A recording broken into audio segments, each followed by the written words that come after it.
கவ்பே எனப்படும் அரச டிஜிட்டல் தளமொன்றை உருவாக்குதல், ஜனாதிபதி நிதியத்தின் சேவைகளை பிரதேச செயலக மட்டத்துக்கு கொண்டு செல்லல், தூதரகங்களிலிருந்து பிறப்பு, திருமணம், இறப்பு சான்றிதழ்களை பெற்றுக்கொள்ளும் சேவை இன்று முதல் ஆரம்பிக்கப்பட்டுள்ளது.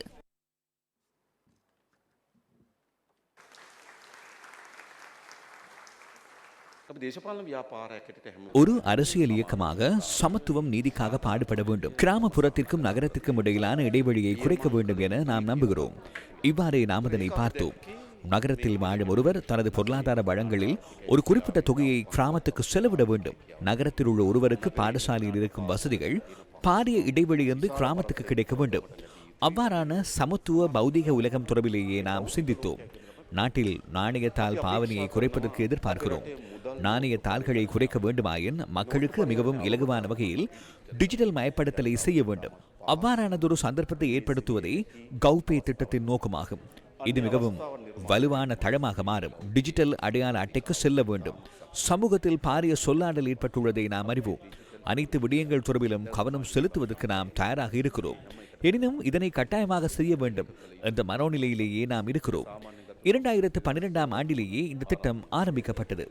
2012ஆம் ஆண்டில் ஆரம்பிக்கப்பட்ட திட்டத்தையும் 2025ஆம் ஆண்டிலும் ஆரம்பிக்க வேண்டியுள்ளது. எனவே நாம் எங்கு இருக்கிறோம்? எனவே விரைவான மாற்றங்களே நமக்கு தேவைப்படுகின்றன.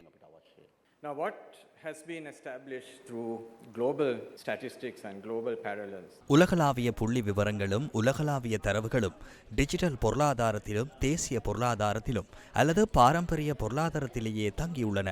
இதில் மொத்த உள்நாட்டு உற்பத்தியின் வளர்ச்சி வீதம் அதிகமாக இருக்க வேண்டும். டிஜிட்டல் பொருளாதாரத்தின் ஆழத்தை துரிதப்படுத்துவதனூடாக மொத்த உள்நாட்டு உற்பத்தியில் 1 தொடக்கம் 3 வீதமான வளர்ச்சியை அடைய முடியும். தெளிவாக கூறுவதாயின் எமது பொருளாதார வளர்ச்சி 3 வீதம் முதல் 5 வீதமாக இருக்குமாயின் டிஜிட்டல் பொருளாதாரத்தை விரிவுபடுத்துவதன் மூலம் சிறந்த வளர்ச்சி வீதத்தை அடைய முடியும்.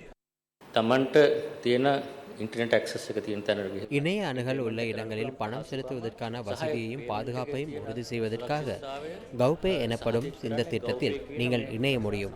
இதுவரையில் 16 நிறுவனங்கள் இதனுடன் இணைந்துள்ளன. பணத்தை செலுத்துவதற்கான பொறுப்பை ஏற்பது எமது பொறுப்பாகும். பிறப்புச் சான்றிதழ்களை பெற்றுக்கொள்வதற்கு வேறு டிஜிட்டல் பயன்பாடுகள் இருந்தாலும் அதனை மிக எளிதாகவும் குறைந்த செலவிலும் டிஜிட்டல் மயமாக்குவது மிக முக்கியமான நடவடிக்கையாக அமையும். අඩු යෙදමෙන් ඩිජිටල් කරණය කිරීමේ ඉතාම වැදගත් පියවරක්.